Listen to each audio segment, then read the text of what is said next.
मेहरबानी दोस्तों, तव्हां मेराण सब की तरफ़ां मंसूर वसाण हाउस सांगड़ में तशरीफ़ वठी आया। मुझो नालो मोहम्मद मुबीन वसाण। मुझो अबाणो ॻोठ कांडेरो वसाण, तहलको सिंझोरो, ज़िलो सांगड़। मुझी जेको जन्म है वो 5 अप्रैल 1965 ते अबाणे ॻोठ कांडेरो वसाण में थियो।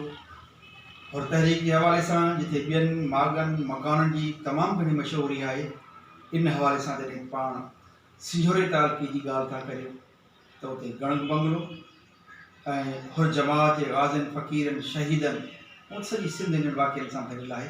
पर कांडेर वसाण मां हिकिड़ा फ़क़ीर हुआ जेके 1930 में पैदल पंध जेके रत्नागिरी जेल वञी पंहिंजे महबूब मुर्शिद सां मुलाक़ात कई ही वापसि आया हुआ। ऐं पोइ उन्हनि मां गाज़ी मोहम्मद हसन और ठाकुर फ़क़ीर वसाण मुंहिंजो वालिद साहब हो ऐं उनजी फ़र्ज़त है। तव्हांजो लिखण जो शौक़ की माना जाॻियो?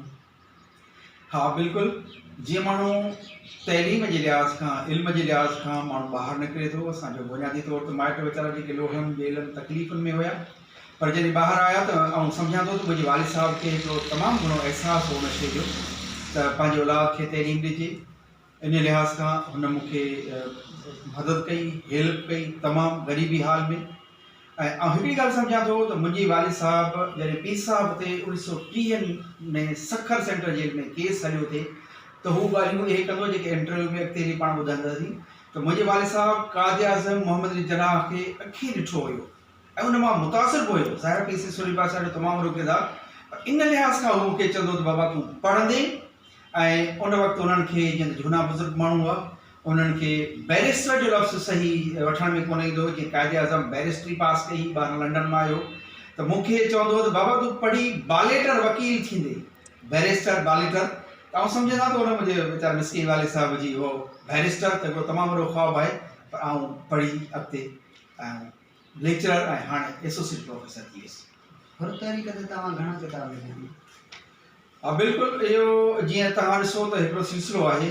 जॾहिं माण्हू जमायत जे अहिड़े माहौल में ऐं इन अहिड़े घराणनि में जॾहिं पाण सभु पैदा थिया आहियूं, पाण सभु ख़ुशनसीब आहियूं त पाण सभिनी जा वॾा जिन जो हिन इस्लाम जे हवाले सां हिकिड़ो जिहाद में पंहिंजे मुर्शिदनि करीमनि सां गॾु सैयद सिबतुल्लाह सूरी बादशाह जे हवाले सां जेका तहरीक आहे उन में हिननि माण्हुनि जो कमु आहे। त असां उहे ॻाल्हियूं पंहिंजे मिटनि खां पंहिंजे माइटनि मां जेके लोढ़नि में, जेके जेलनि में, कैदनि में, सहुबतुनि में जेके माण्हू पंहिंजा हुर तहरीक जा माण्हू, पोइ हिते ॾे हुजे परॾे हुजे, हिंदुस्तान जे जेलनि ताईं, सिंध जे जेलनि ताईं, त माना उहे माण्हू जेके हिते ॿाहिरि निकिता त उन्हनि ॻाल्हियूं ई अहिड़े क़िस्म जूं कयूं। उन्हनि जूं जेके कचहरियूं हुयूं उन्हनि में अलाह जे हबीब जो ज़िक्र त हूंदो ई हूंदो हो, पर गॾोगॾु मुर्शिद पाक पेसे रोज़े धणी जो फैज़, इन खां पोइ जेका हुर तहरीक ते उन जूं ॻाल्हियूं हुयूं उन ग़रीबी हाल में आउं सम्झां थो जेके असां उन्हनि जूं कचहरियूं ॿुधियूं, उन्हनि जो रातो ॾींहुं जेके उन्हनि जूं ॻाल्हियूं ॿुधियूं, उन्हनि असांखे मुतासिर कयो। ऐं मुंहिंजे इन ज़हन में हुयो त जॾहिं बि मूं जेको आहे आउं पंहिंजी सोच वीचार में आयो आहियां मैट्रिक खां पोइ, ख़ासि तौर ते जेको आहे आउं तव्हांखे ॿुधाईंदो हलां त जॾहिं मूं 1991 में लेक्चरशिप जी जेका नौकिरी उनजी कमीशन पास कई ऐं मुंहिंजी पहिरीं पोस्टिंग जेका आहे सा मिठी थर में थी। इन खां पोइ जॾहिं माण्हू ॿाहिरि निकिरे थो, इल्मी अदबी दोस्तनि सां मिले थो, तारीख़ी तहक़ीक़ जे रिसर्च में, ऐं उन खां बाद में उन्हनि फ़क़ीरनि जे उन्हनि ॻाल्हियुनि खां मुतासिर थी आयुसि जेके ॻाल्हि कंदा हुआ, वाक़ियात बयानु कंदा हुआ, उहे ॿुढड़ियूं, उहे औरतूं, उहे अमाऊं असांजूं पाण सभिनी जूं जेके हाल कंदियूं हुयूं लोढ़नि में, जेलनि में, तकलीफ़ुनि में, नंढपण में मुंहिंजो नाना साईं ॻाल्हियूं कंदो हो। मलार फ़क़ीर ख़ासि करे किताब पढ़ियासीं त चवण जो मक़सदु त मूंखे एतिरे क़दुरु ताईं जज़्बात हूंदी हुई जो सूरी बादशाह जो को नालो वठंदो हो, शहीद सूरी बादशाह जे हवाले सां कंहिं अख़बार में जॾहिं को नंढड़ो को मज़मून काशे मिलंदी हुई त उनखे पंहिंजी महफ़ूज़ कंदो हुउसि, पंहिंजी डायरी में रखंदो हुउसि, पंहिंजी लिखंदो हुउसि। त ईअं फुड़ी फुड़ी तरह कणो कणो थींदो असां अॻिते आयासीं। ऐं मूं 1991 खां बाक़ाइदा हुर तहरीक जे हवाले सां शुरूआती तौरु लिखण जी शुरूआत करे छॾी। हेॾो वॾो कमु तव्हां कयो आहे, माशाअल्लाह, जमायत में तव्हांजो हेॾो वॾो नालो, हर शइ, इन जो पोयां राज़ कहिड़ो आहे? इन जे राज़ उहो मोहब्बत, इश्क, हक़ीक़ी ऐं ख़ासि तौर ते जेको मुर्शिद सां अक़ीदत आहे, जेका मूं तव्हांखे बयानु कई त जेके असांजा वालिदैन इश्क मुर्शिद जे वॾे अक़ीदत जे सफ़र में जेको साईं अलवर भेण मिली थियो आहे, त हितां पंध विया जेके रत्नागिरी में पीर से सोरी बादशाह सां मिली हिते आया। इहो ई इश्क आहे, इहो ई मोहब्बत आहे, इहो ई जुनून आहे त सिंध जे हवाले सां आज़ादी तहरीकनि में ये जेका असांजी वॾियूं हेॾियूं वॾियूं कुर्बानियूं आहिनि, उन कुर्बानियुनि खे असां सहेड़े छो न सघिया आहियूं, असां उन्हनि खे उन नमूने सां उहा पज़ीराई छो न मिली आहे। असांजे मुल्क हुकूमत जे तरफ़ां उन शयुनि खे अहिड़े क़िस्म जी पज़ीराई, निसाब हुजे, किताब हुजनि, मीडिया हुजे, इलेक्ट्रॉनिक मीडिया हुजे, प्रिंट मीडिया हुजे, उन नमूने सां उहा ॻाल्हि जॾहिं न थी आहे त असां महसूसु कयो त हाणे असांजी ज़िमेवारी आहे त असां पाण हिन कम खे खणूं, अॻिते वधूं। जेको कमु थियो आहे त ठीकु आहे, पर पोइ उन नमूने सां असां बाक़ाइदे हुरिस्ट्री ते असां शुरूआत कई। जे तव्हां पुछंदव त अहिड़े नमूने सां शुरूआती तौर ते मज़मून हुआ जेके असां लिखिया मुख़्तलिफ़ हवालनि सां, पर जॾहिं बाक़ाइदे मुंहिंजो जेको कमु आहे हुरिस्ट्री जे हवाले सां, उहो अलमदा जंहिं मूंखे थोरी पज़ीराई ॾिनी, उहो पंहिंजी जेका हुर तहरीक जो जेको पहिरियों पीरियड आहे शहीद बच्चू बादशाह जो, उन शहीद बच्चू बादशाह ते मूंखे दोस्तनि फ़क़ीर मीर ज़मानी आहे जेका हुरिस्ट्री लीगल सोसाइटी वारा दोस्तनि, उन्हनि चयो त तव्हां जीअं त शहीद बच्चू बादशाह ज़ात पात जी ॻाल्हि कोन्हे, शहीद बच्चू बादशाह जो तारुफ़ माना ख़ासि केॾी हुयो और जमायत सां तहल ऐं पीर बख़्श पीर वज़ीर जेको हुयो उहो वसाण हुयो ऐं असांजे इन इलाइक़े सां असांजे मिटनि सां हुनजो तहल हो। त उन्हनि दोस्तनि चयो त तव्हां इन ते पंहिंजो उहो तहक़ीक़ी मज़मून लिखियो। पोइ अलमदा इन शइ में बरकत आहे, उहो जेको असां मज़मून में लिखण जे लाइ वधियासीं ऐं उहो अॻिते वधी, उहो असांजे बच्चू बादशाह किताब जो सूरत में अची वियो। शहीद सूरी बादशाह जी एॾी वॾी कुर्बानी आहे पंहिंजे वतन लाइ, इस्लाम लाइ, त मुख़्तलिफ़ जेके लेखक आहिनि उन्हनि हिन खे टोड़े मरोड़े जेको किताबनि में पेश कयो आहे, तव्हां हिन खे कीअं पिया ॾिसो त सूरी बादशाह जी असुल जेका हक़ीक़त आहे उनखे छो लिकायो पियो वञे? मुंहिंजे ख़्याल में सूरी बादशाह जी जेका तहरीक आहे, हिन पंहिंजे हिंदुस्तान में बरसगीर में तमामु वॾी जदोजहद आहे, तहरीक आहे, तारीख़ आहे। उनखे सियासी बि चई सघे थो, पर हथियारबंद जदोजहद तमामु वॾी हुई। जेका अंग्रेज़ सरकार, जेका ॿाहिरीं जेका फोर्सिस हुयूं, गवर्नमेंट हुयूं, अंग्रेज़ जो राज हिते हिंदुस्तान ते थियो, त पोइ तव्हां ॾिसो त हैदराबाद ॾखिण वारे पासे उते शहीद टीपू सुल्तान उन्हनि उते खां शुरूआत कई। 1857 में आज़ादी जंग आहे। इन खां पोइ हिन खिते में, हिन इलाइक़े में असांजे हुर जमायत जे शहीद बच्चू बादशाह पीर वज़ीर वारी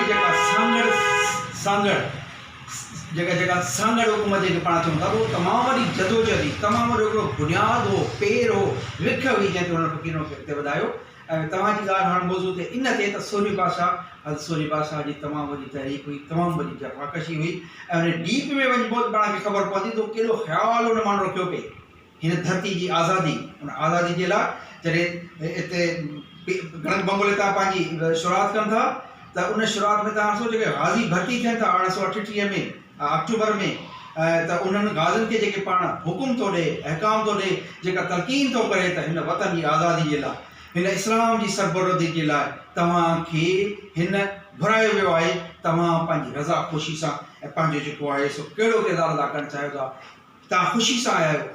हर हिकु गाज़ी जी जेका सिलेक्शन थिए थी पीर से सरदार दरगाह शरीफ़ ते केटी पागार में, तोड़े गणक बंगले ते पाण ख़ुदि जेको सो कुर्सी मुबारक ते तशरीफ़ फरमा थी, पाण ख़ुदि गाज़ियुनि जी सिलेक्शन करे थो।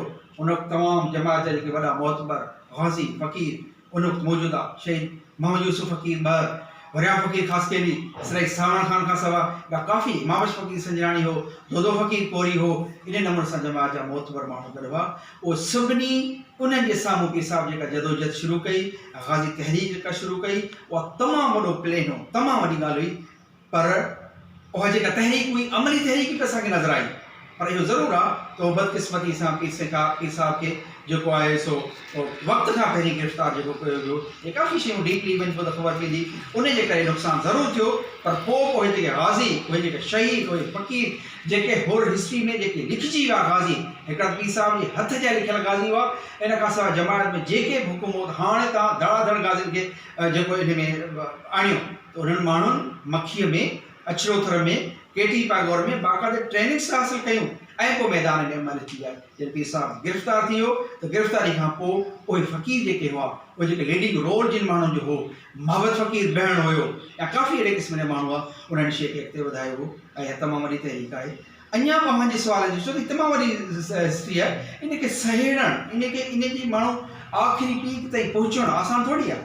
हाणे उन ते उन नमूने सां जीअं तव्हां ॿुधायो था त उहो कमु न थियल आहे। हिकिड़ो त अंग्रेज़ सरकार जो प्रेशर हो तमामु वॾो, हुन चयो पियो त सिंध मां हिन खिते मां जेकॾहिं असांजे ख़िलाफ़ु को विढ़े पियो, को जंग पियो करे त घुर आहे उहो पीर साहिबु सूरी बादशाह आहे ऐं पागारो उन जी जमात आहे ऐं उन सां पीर साहिबु काफ़ी पंहिंजा तालुकात ॿियनि माण्हुनि सां वधाया। उन वक़्तु जेके सियासी माण्हू आहे उन्हनि जो पीर साहिब सां तमामु घणो कोऑपरेशन नज़र थो अचे। जेको उन वक़्तु जो गवर्नर लैंसलॉर्ड हू जेको आहे ग्राम पहिरीं जेको गवर्नर 1941 ताईं उन जा जॾहिं पीर साहिब सां तालुकात काफ़ी बहितर हुआ। अलाह बख्श सुमरो उन वक़्तु ठीकु पियो हले, सर ग़ुलाम हुसैन हिदायतुल्लाह सही पियो हले। उन वक़्त में जीअं त हाणे मौज़ूअ मां मौज़ू खोलण था माण्हू कहिड़े मौज़ूअ ते ॻाल्हाए कहिड़े ते ॻाल्हाए, उहो जेको सेकेंड वर्ल्ड वॉर शुरू थी वई 1939 जी, पीर साहिबु उन ख़्याल जो हुयो जॾहिं इन्हनि जेलनि मां रत्नागिरी मां ॿियनि मां सभिनी मां उते जे सियासी माण्हू जेके हुआ उन्हनि सां मुलाक़ातूं थियूं, हज करे पाण वापसि हिते आया। इन मां हिन जो हुयो त जंहिं वक़्तु अंग्रेज़ उते सेकेंड वर्ल्ड वॉर में फाथो ऐं फाथल हुजे, जर्मनी ऐं जापान जी बम्बारमेंट उन जे मथां हुजे, उन वक़्तु हिन पंहिंजी सिंध मां 20,000 खां मथे तव्हां जेके गाज़ी हुजनि, हथियारनि सां लेस हुजनि, उहे सॼी सिंध में जेका अंग्रेज़ सरकार जेका अमलाक आहे उन अमलाक जे मथां हावी थी ऐं सिंध जेको इलाइक़ो आहे इन खे अॻिते हली तव्हां पाकिस्तान जी शिकिल बि अची वई जॉग्राफिकल कंडीशन जी लिहाज़ खां, त इन शइ खे तव्हां पंहिंजे हथ में आणियो। त अंग्रेज़ जो प्रेशर जे करे उन वक़्तु उहो माण्हू उन नमूने सां लिखी न सघिया। जेकॾहिं लिखियो वियो त अंग्रेज़ जो रिकॉर्ड आहे, प्रेशर में जिन माण्हू लिखियो बि सही उहो एतिरो आज़ादु कोन हो। डॉक्टर बलोच ख़ुदि चवंदो हो त 1950 वारे ॾहाके में हाणे जवाब जो माण्हू सभु ॻाल्हि हुन वीचारे कोशिशि कई लिखण जी, जे हिकिड़े मज़मून लिखण जे करे उन्हनि माण्हुनि खे हालांकि अंग्रेज़ हलियो वियो, पाकिस्तान ठही वियो, पोइ बि एॾो प्रेशर हो जेको हुन मज़मून लिखियो उहो छपिजी न पियो, उन ते लिखण न पिया ॾियनि, प्रेशर हुयो। पर इहे सभु शयूं पंहिंजी जाइ ते ऐं पोइ हीअ जेके लेखक हुआ ऐं काफ़ी ऐं कुझु जेको आउं सम्झां थो त हू अंग्रेज़ी जेका प्रोपेगेंडा हुई न, उहा प्रोपेगेंडा पंहिंजे ख़िलाफ़ु हुई, हुनजे ख़िलाफ़ु हुई। अंग्रेज़ ईअं करे पेश कयो हुन माण्हुनि खे त हीअ माण्हू जुनूनी आहिनि। जीअं पीर बचू बादशाह जो दौरु आहे उन वक़्तु बि हू लिखनि था इन नमूने सां त हीअ कहिड़े क़िस्म जा हीअं आहिनि हीअं आहिनि हीअं आहिनि। इवन सूरी बादशाह जे दौर में अलामा फ़ीद सफ़र हू केतिरे क़दुरु पहिरियों था कनि त हीअ त मुस्लमान ई कोन्हे। पोइ जॾहिं माण्हू अचनि था ॾिसंदा त हीअ अलाह वटि नारो था आणनि, अलाह खे यादि था कनि इन नमूने सां। त चवण जो मक़सदु आहे त अंग्रेज़ जेको हावी हो उहो कलम ते बि हावी हो, ज़बानुनि ते बि हावी हो, पर जिन में हुसैनी खून, हुसैनी रत, हुसैनी जज़्बो हो उनखे त ॿुधाए कोन पई सघिया। इन नमूने सां इहा शइ पंहिंजे अॻिते वधी।